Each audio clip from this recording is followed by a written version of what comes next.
If the point of the folk story is the hero's journey and the point of horror is the outsider lurking, fear of that which is outside the bounds of the ordinary, I want to focus on two apparently very different movies that precisely present us with a journey and an outsider. One which I don't think works, Green Knight, and the other which I think does, Nosferatu, by Eggers. And there will be spoilers ahead. The hero's journey into a far-off deathly wilderness, outside the circle of security, of familiar human community, and the encounter there with something ancient, some secret king, recurs across traditions. On one level, it represents the encounter with the bedrock of the hero's own self, his personal vision of stability, ancientness, royalty, only truly understood in the wild through a trial of exile, of death. Abraham's encounter with the mysterious Melchizedek, Odin appearing in disguise as the underworld's ferryman, Aeneas meeting his own departed father after entering the volcanic caverns of Italy. I want to address this archetype in terms of its corruption. What happens when something evil occupies the place of the wilderness and initiation is thwarted. And I want to do that through two recent movies that reimagine older stories. There's a sense in which their directors, Eggers and Lowery, take the A24 film aesthetic and develop it in different directions. Eggers has taken it in a more sincere storytelling direction, and Lowery in a more detached, inappropriate to the subject matter direction. Now, on the surface, they have little to do with each other. One retells a lesser episode of the Arthurian cycle, whereas the other is a contemporary remake of a modern movie based on a modern novel, Bram Stoker's Dracula. But these are in some ways corresponding opposites. In Nosferatu, a young husband is tasked with traveling to a far-off count's estate in order to arrange his purchase of property in the fictional German town of Wisburg. The count in question is a vampire whose true purpose is to move to the new country, yes, but also to steal the young man's wife, Thomas Hooter's wife, Ellen. Eggers improves on the original novel and films by providing a reason for the beginnings of Orlok's fixity of desire on Ellen.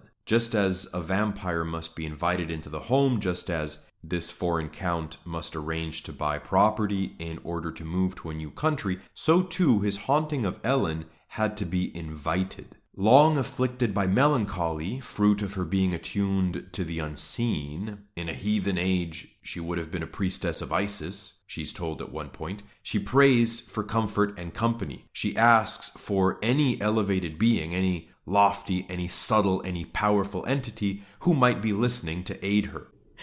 Anything, come to me.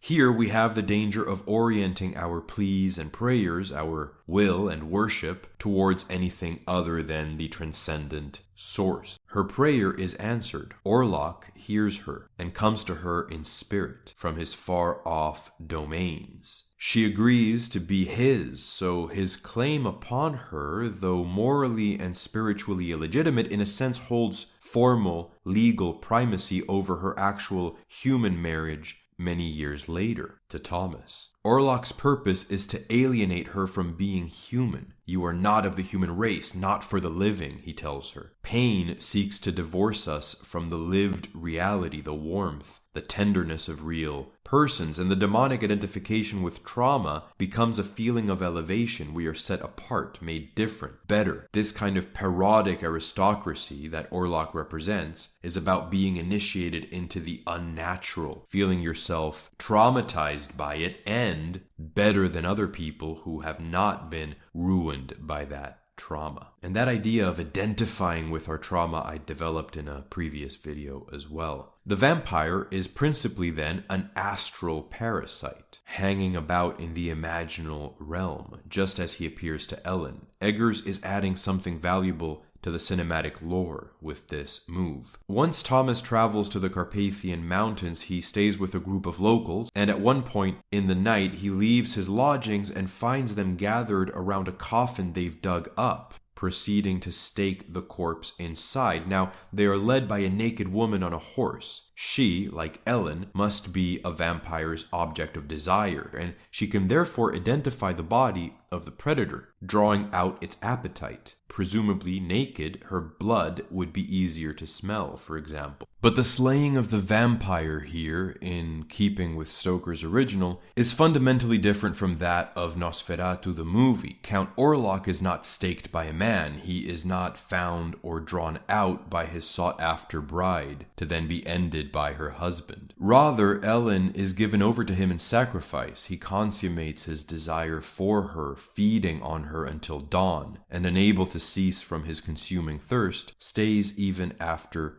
sunrise. He once described himself as an appetite, and Ellen does, to some degree, share in that appetite. It's his, but also her obsession, her compulsion, that is fully given into. Evil cannot sustain itself indefinitely. It must, by its nature, burn out. The full and terrible emergence of some haunting, intrusive thought of sin finally exhausts itself, but it also exhausts its host. Ellen dies with Orlok. As she struggles, she also, on some level, identifies with the thing that's causing her pain. The defeat of evil here is a giving in and a burning out. The catharsis of fully living out the horrible fate, some terrible destiny we have come to believe is unavoidable. The dragon receives his princess and is satisfied long enough to stop burning villagers. Orlok's plague subsides, but we ought to be pessimistic here. The plague that subsides after unnatural acts and bloodshed is only a temporary mechanical exhaustion, an energetic depletion. It will return. We haven't learned to resist and overcome. We've given in and deepened the hold of that plague in the long run. For all their backwardness, the villagers that Thomas witnessed staking a corpse were not so pagan in the pejorative sense of the term pagan,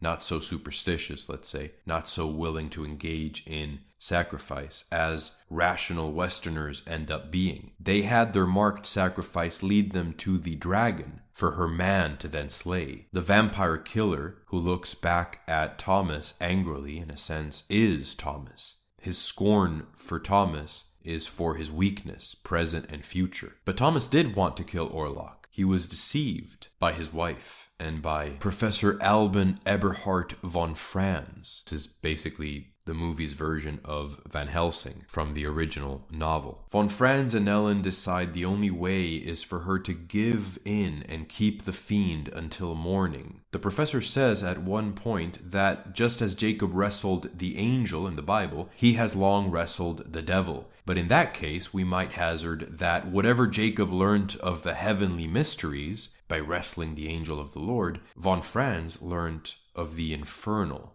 His conclusions are askew. He's looked into the abyss too long, allowing it to look back into him. Ellen, of course, is also wrestling with the devil, like von Franz, and that's ultimately how she dies. Orlok had given Ellen 3 nights originally, like the 3 days of Christ's entombment, during which to decide to give in and be his bride. She has to do it willingly. That's part of the rules of the demonic game. We might ask, what if she'd resisted and not consented to join Orlok on the 3rd night, relinquishing her previous bond to Thomas? Perhaps instead of death's victory over her, there might have been something like a resurrection. The movie takes place during Christmas, after all, and we might say it is ultimately an anti-Christmas, or really anti-Easter, conclusion. The female takes it upon herself to defeat evil by experiencing the full consummation of the lust it has for her. The scholar academic comes up with a rationale for this, but the male warrior, the self-endangering bridegroom, Thomas, does not fully emerge into his own. This despite Thomas having faced a season in darkness, in sickness, locked up in Orlok's castle, once descending into the crypt, but failing to kill the Count, eventually escaping and undergoing a dangerous journey back to his Ellen.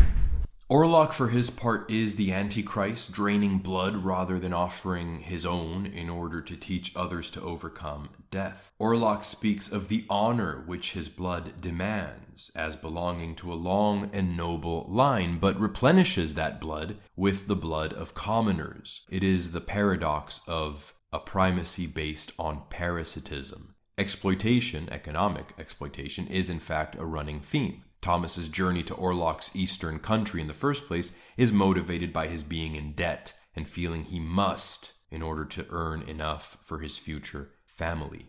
Ellen reproaches him, and while we might be tempted to take Thomas's side, the need to get out from under debt is a real motivator and his ambition is legitimate. He also disregards his gut. He should have perceived that his boss was twisted and that the whole affair was off. He should have had faith enough in finding sufficient provision elsewhere. He is in some way at fault. Lowery's The Green Knight also happens at Christmas. In both stories, the antagonist, albeit not a true antagonist in the case of the Green Knight, but the figure with which our hero has to contend anyway, is a supernatural outsider to whose strange land the protagonist has to travel. There are 3 trials here as well, 3 knights whose consequences Gawain, the main character of the Green Knight, like Ellen, should have endured. In the original story of the Green Knight, which dates at least to the late 14th century,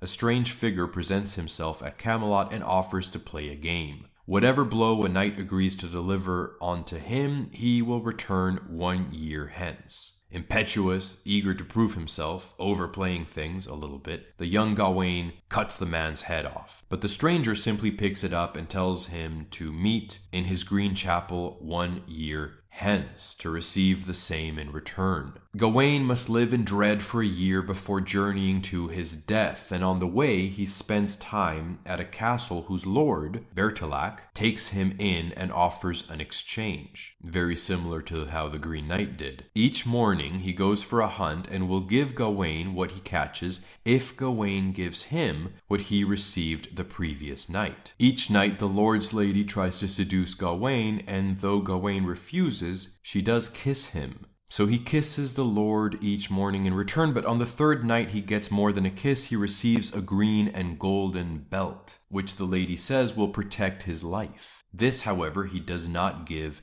to the Lord the next morning. He breaks the deal, like Ellen accepting Orlok on the 3rd night. At the Green Chapel, Gawain finally meets the Green Knight again, who it turns out was Lord Bertilac all along, and who knew of the temptations to which Gawain was being subjected. In fact, the lady was merely testing the young man. Presumably she is Morgan Le Fay, the witch. Lowery's version departs from the original in a few ways, especially at the end. Lowery's Gawain wears the belt, survives the blow, and goes back to Camelot, eventually becoming king, but living in regret for not honoring the original deal. He feels himself a coward, but that was all a vision, a fantasy. He snaps out of it and is still at the chapel, so he takes off his belt and readies himself to face death. In the original, the knight gives him 3 blows, 2 false, 1 real, but none lethal. Quote, "I promised thee a stroke,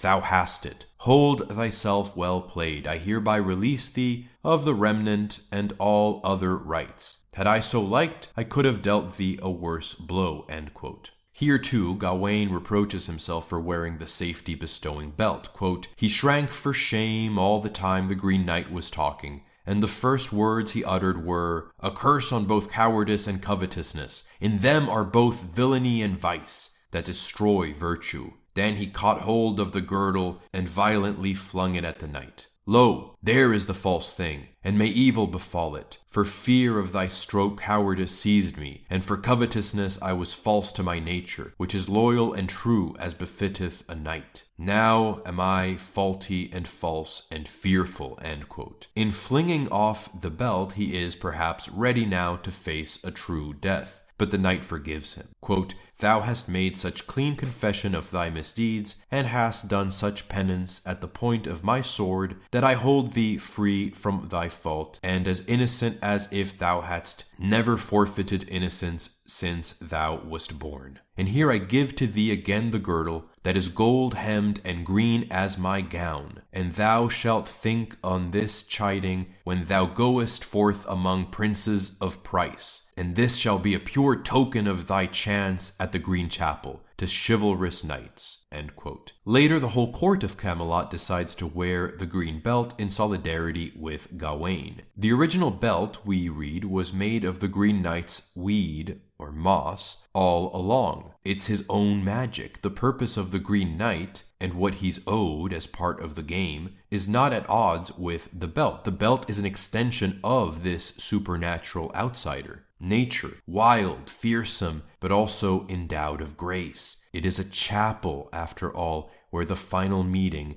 takes place and all Gawain's sins are forgiven. In fact, Gawain's keeping of the belt seems perfectly just. The Green Knight is supernatural and knew he would not die no matter what Gawain did during that first challenge. Therefore, Gawain is justified in using the very same magic to survive, albeit he is deceitful. His wearing the belt is fairer, however, than his not wearing it. We get the sense that if Gawain had passed the test and given the green belt to Lord Bertilac, the Green Knight in disguise, on the third morning, that lord would have given it back or found some other excuse not to decapitate Gawain, because it would not have been reciprocal to decapitate Gawain. The Green Knight survives decapitation. A mortal human does not. And for Gawain to participate in that unfair exchange and throw his life away would not in the end be virtuous either. Is Gawain's self-reproach not an excessively literalistic, youthful approach to knighthood? That seems to be both the Green Knight's take, to whom he owes his life, and Arthur's, to whom he owes his loyalty. Both are indulgent. When Gawain returns to court, Arthur has nothing to reproach. The main difference between the original ending and Lowery's is that the belt is not brought into Camelot, nor is it reproduced for the whole court to wear. Gawain does learn his lesson in the original, and while he embraces death in Lowery's adaptation as well, he does not bring the fruit of that embrace home. For Lowery, the belt is a temptation to be discarded, not a trophy to be taken back to Camelot. This makes symbolic sense because in that cinematic version of the tale, reconciling with nature is about accepting death, but not about what transcends death. Why is it green? Green is the color of earth, of living things, of life. And of rot. Yes, should it come creeping up the coals, we scrub it out fast as we can. When it blooms beneath our skin, we bleed it out, and it comes back. Red is the color of lust, but green is what lust leaves behind. In heart. In womb. Green is what is left when ardor fades, when passion dies, when we die too. What passion leaves behind in the womb, i.e. pregnancy, life, is framed as the same as what it leaves behind in infection, rot. Green and life is a byproduct of red, passion, according to Lowery's Lady Bertilac. So life here is as Orlok would view it, a sickly, plague-spreading, undead state, an afterimage, appetite, which must continually feed on passion, on blood, on the red. And yet the belt, crucially, is green and gold. Nature, life, green, woven with grace, more than life, gold. Nature containing, giving way to supernature. There are many ways in which Orlok and the Green Knight correspond to each other. Both are immortal, but in opposite ways. The Green Knight is about embracing death, Orlok about desperately chasing life. The Green Knight is dealt a deathly blow and survives right in front of Gawain as a lesson that death or the fear of death have to be transcended and can be, whereas the other, Orlok, wished to avoid death so badly that he made a deal with the devil to live forever, only dying eventually because he can't resist life in the sense of desire, lust, feeding. Both are connected to the soil. The Green Knight represents the greenery of nature, and Orlok must remain on the land where he first made the satanic pact that made him into an undead creature. Therefore, when he travels on a ship, he does so in a coffin filled with dirt from his land. The original Dracula, unlike Orlok, actually does die by decapitation as well as by being stabbed in Stoker's novel, whereas the Green Knight is decapitated but survives. Surviving decapitation represents the lowering of the head to the level of the chest. He picks up his head and carries it to the level of the heart. So you're subordinating ego to spirit. The heart traditionally is understood as the center of the self. So these are unconventional Christmas figures, and they do correspond to each other in many particular features. And the heroes of each tale are also opposite paths to renewing nature after winter. One through bringing in the belt of life, the green belt, into death, into the place where he expects to be decapitated, but then eventually into Camelot, where it's kind of like a Christmas tree, green and living